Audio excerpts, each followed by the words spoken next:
Bienvenue dans cette séance qui sera consacrée à l'étude du dosage d'une eau de brassage d'une bière brune. Alors la dernière fois, on a traité la synthèse organique au laboratoire d'un ester qui est utilisé pour intensifier la saveur, l'arôme d'un produit alcoolique. Maintenant, nous n'allons pas parler du dosage d'un acide ou d'une base, mais d'une eau, plus précisément des ions présents dans cette eau de source. Et donc, on a une série de données, à savoir les conductivités molaires ioniques des ions nitrate, chlorure, argent et sodium en millisiemens mètre carré par mol. Et on vous donne aussi la masse molaire du chlore. Alors, on vous présente ici la réaction support du titrage conductimétrique. C'est la réaction en fait entre les ions Ag+ et les ions chlorure. Et cette réaction aboutit à un précipité qui est le chlorure d'argent, avec une constante d'équilibre qui est très grande, ce qui signale dès le départ qu'il s'agit bien d'une réaction totale. D'autant plus qu'il s'agit d'une formation immédiate, rapide des précipités. Donc, on peut dire dès le départ qu'il s'agit bien d'une réaction bien adaptée au dosage conductimétrique. Alors, voyons ça plus ensemble. Alors ici, on réalise un mélange entre le chlorure de sodium et le nitrate d'argent avec des nombres de moles spécifiés, et on vous demande de montrer d'abord cette relation et de chercher par résolution de cette équation les valeurs prises par la quantité de matière à l'équilibre, X équilibre. Alors, comme on vient de dire, le K est très grand, ça veut dire que cet équilibre est loin d'être atteint. Donc, ce K-1, ça va être la concentration de Ag+ à l'équilibre qui multiplie par la concentration de Cl- à l'équilibre. Et la concentration est en fait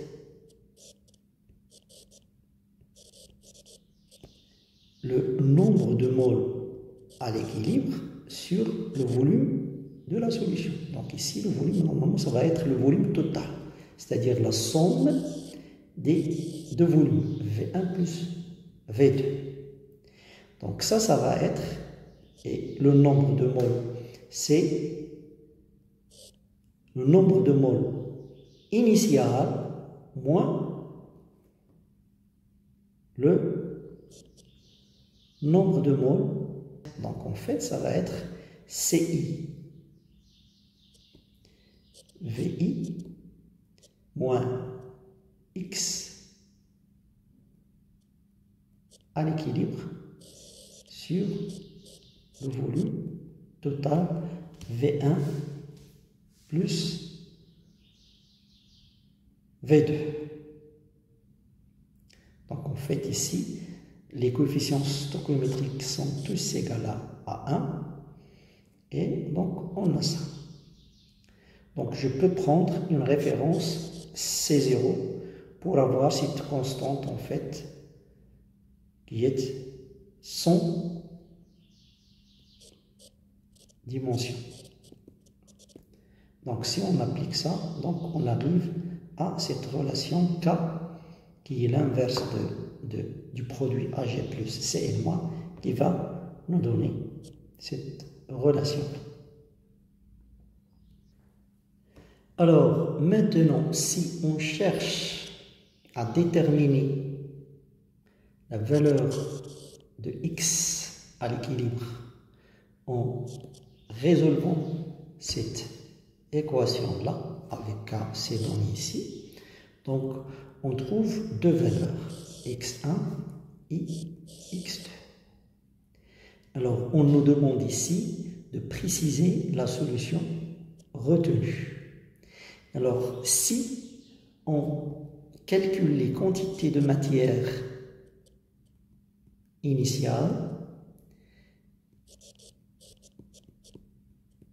ça c'est C1 V1 pour le chlorure de sodium et C2V2 pour le nitrate d'argent. Donc, numériquement, on trouve ici 8,5 10 moins 5 mol. Ici, on trouve 1 10 moins 4 mol. Alors, la réaction est en fait une réaction totale. Donc, le réactif limitant, ça va être ça. C'est-à-dire, c'est le nitrate d'argent. Et donc, la solution retenue, ça va être X2.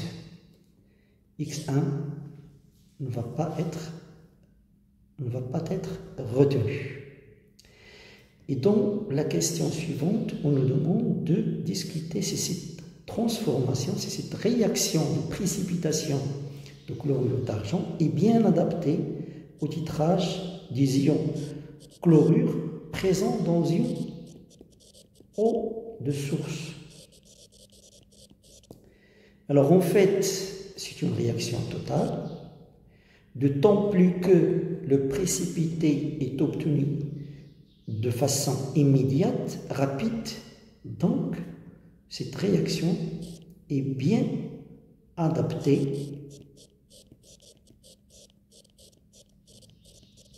au dosage.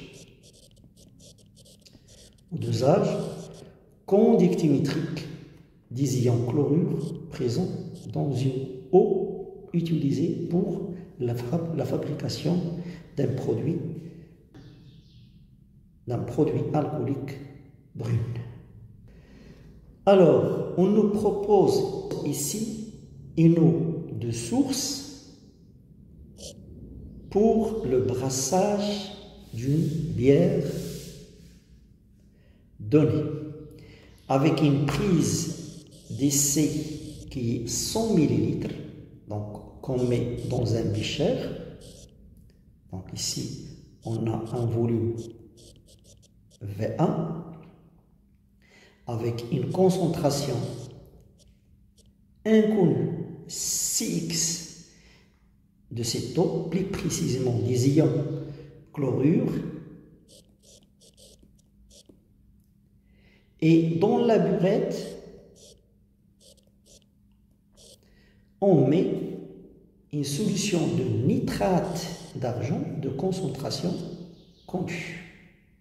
Ici, on a le C3 de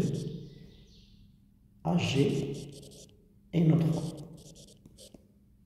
Grâce à une sonde conductimétrique connectée à un conductimètre, on peut suivre l'évolution de la conductivité du mélange réactionnaire en fonction du volume versé de cette solution titrante.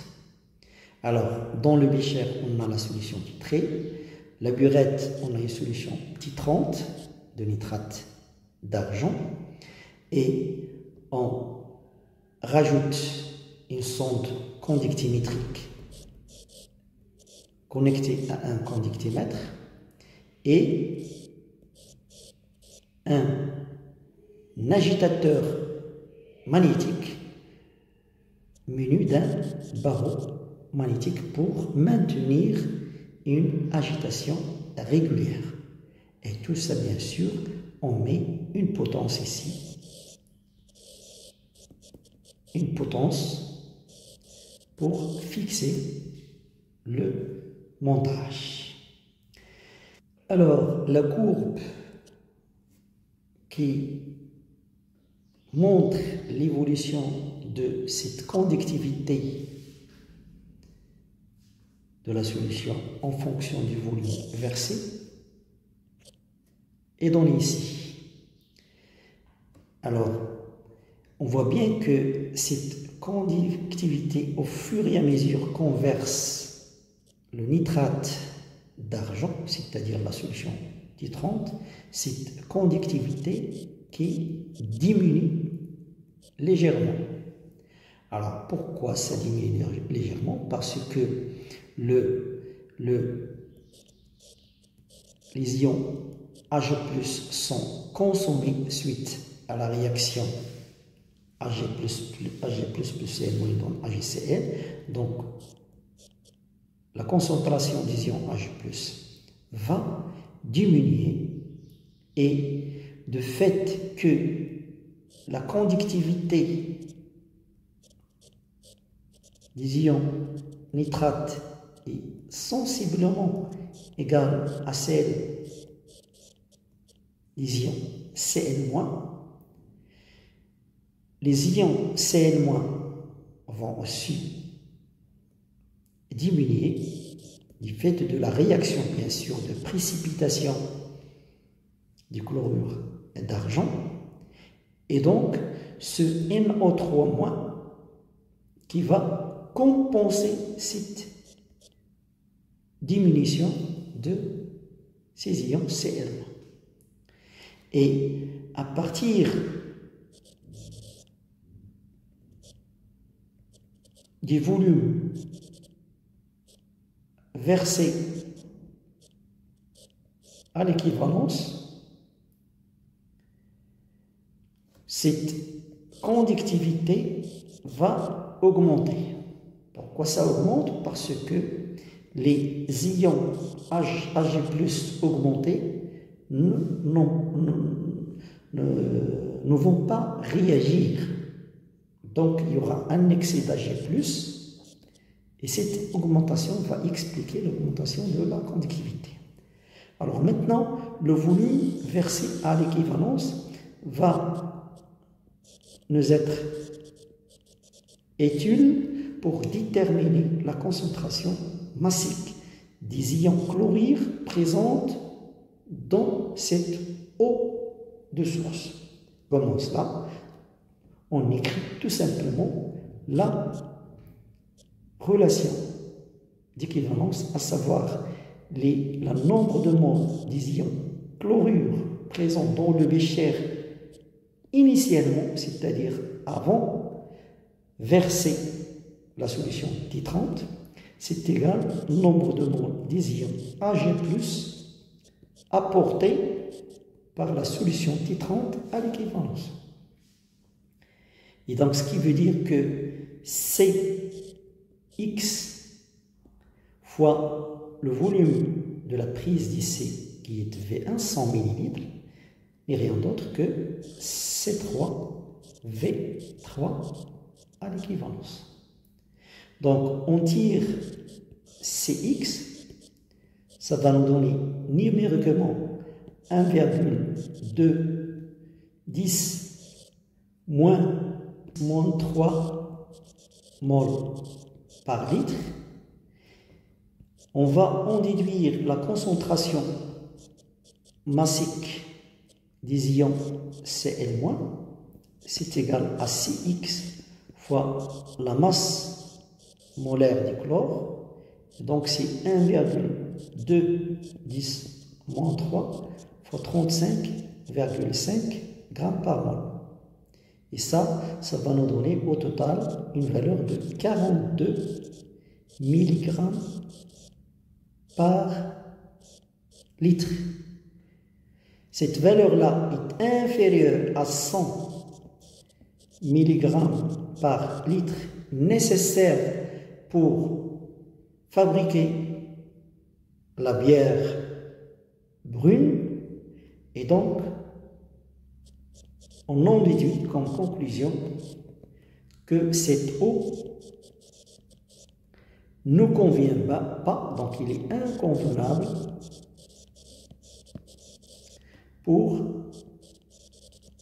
brasser, pour fabriquer cette bière ou ce produit alcoolique. Donc voilà une façon de doser une eau de source.